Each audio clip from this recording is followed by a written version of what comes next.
In today's video, I'm adapting a cheap vintage lens to my A7 IV and doing some shooting with it and hopefully finding out whether doing something like this is actually a viable option for photography these days, or whether vintage lenses are best kept as a fun pastime.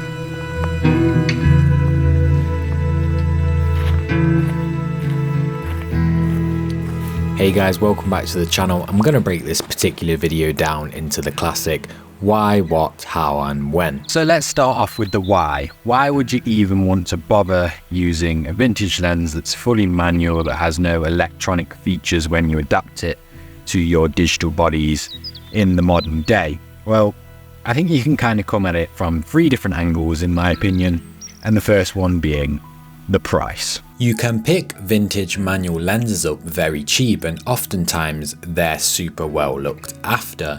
To buy a new modern fully electronic lens with a super wide aperture, you're often looking at a lot of money, as I'm sure many of you know. Even kit lenses these days will set you back a fair few hundred.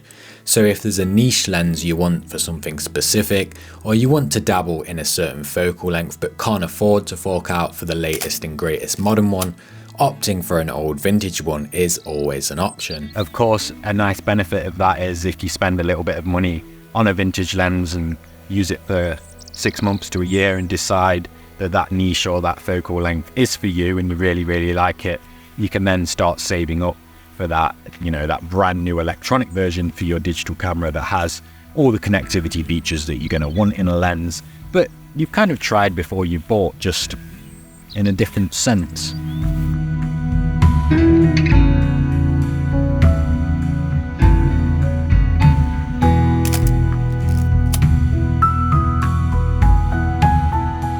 Then, aside from the price, you've obviously got the fun angle. It might not be for everyone, but I kind of feel like vintage lenses, cameras, and the history behind them is almost like a completely separate hobby on its own. A bit like old classic cars, they might not be as powerful anymore, but they're sure still fun to use and take out for a drive on the weekend. So if you're one of those people that just loves to dabble in random stuff and challenges when it comes to photography, playing around with vintage lenses could be another fun thing to add to your list. Then lastly, and in my opinion probably the most sensible reason you might want to use a vintage lens, is for the distinct look. Much like film stocks, vintage lenses have a lot more personality to them, little quirks and imperfections that are going to give your photos a look that modern lenses just won't. We are ironically living in an age where we take photos on the best equipment and then edit them to look filmic, cinematic, grainy, etc. So using a vintage lens could be the key to you actually getting super cool, unique looks on your photos straight out of the camera instead. Well, I'm sure many of you already know the answers to that, given that it will be in the title of the video, but this is the Cosina 28mm f2.8 from Cosina. Is the brand Cosina or Cosinon? Cosina. There's Cosina in it. All the old companies got bought by new companies who then kept selling the glass. All the old companies are still making the glass for the new companies who brand it under their name. Yeah, that's what I mean by vintage lenses almost being a hobby in a completely different part of photography. It's like history. It's like doing a master's in history but for pieces of glass. Anyway, this is the Cosina, or Cosinan, 28mm f2.8 fully manual lens.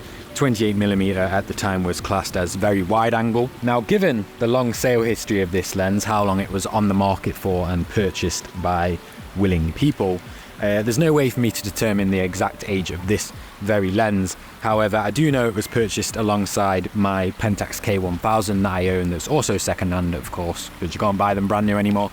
It was purchased alongside that in late 1970s, and considering that it has a lovely clicky aperture ring and focus ring on the lens, which you normally only get these days on the super high-end fully $5,000 lenses. That is also pretty crazy, and it is tiny. Half of this, let me get it up nice and close, half of this is the adapter and only half of this is the lens.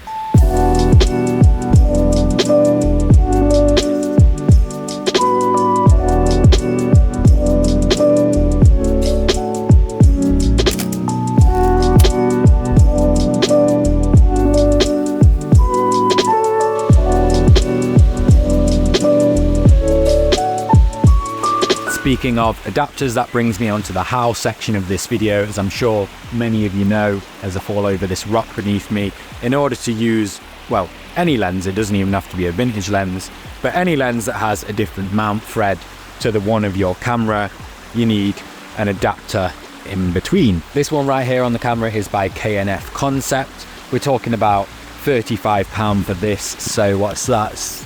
30, 60, 70 pound for the full package on the front of the camera there, adapter and lens. It's the PKE Mark IV, basically Pentax to Sony E. So the real upside of owning an adapter like this is obviously if you have a brand or a mount or a type of lens that you really like using, you only have to buy the adapter once, and then you can mount as many lenses from that mount to your camera as you want. So you could actually have a full lineup of vintage lenses that cover all the mediums of photography for so little money. It's crazy.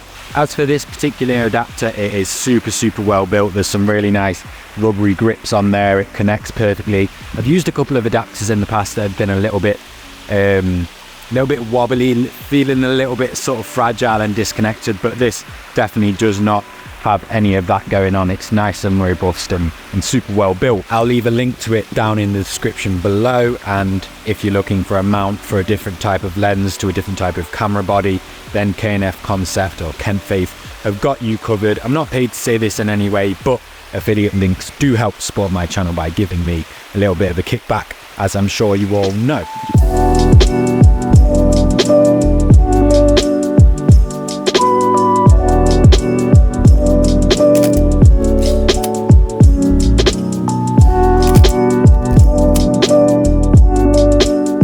Fog's definitely coming in thick now, so let's get a move on. So finally, when is using a vintage lens even a viable option? Of course, we touched on price at the start of this video, and if budget is a main factor, then I guess that is a viable option for you using a vintage lens.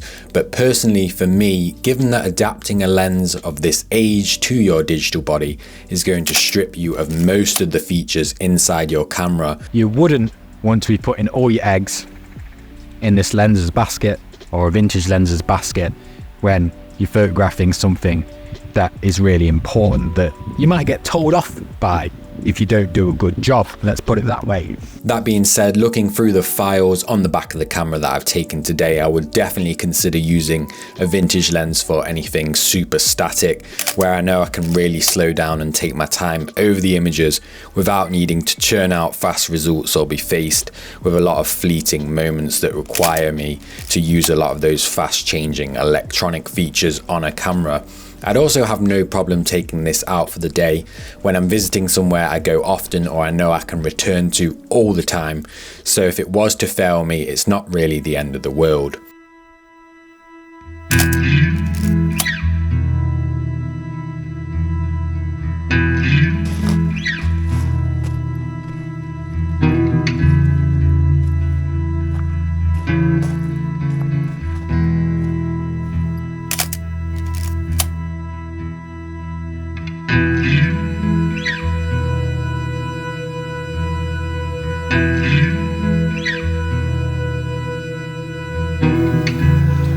In terms of places I've photographed recently, that's definitely one of the most interesting I've photographed in a long time. I've definitely be coming back multiple times.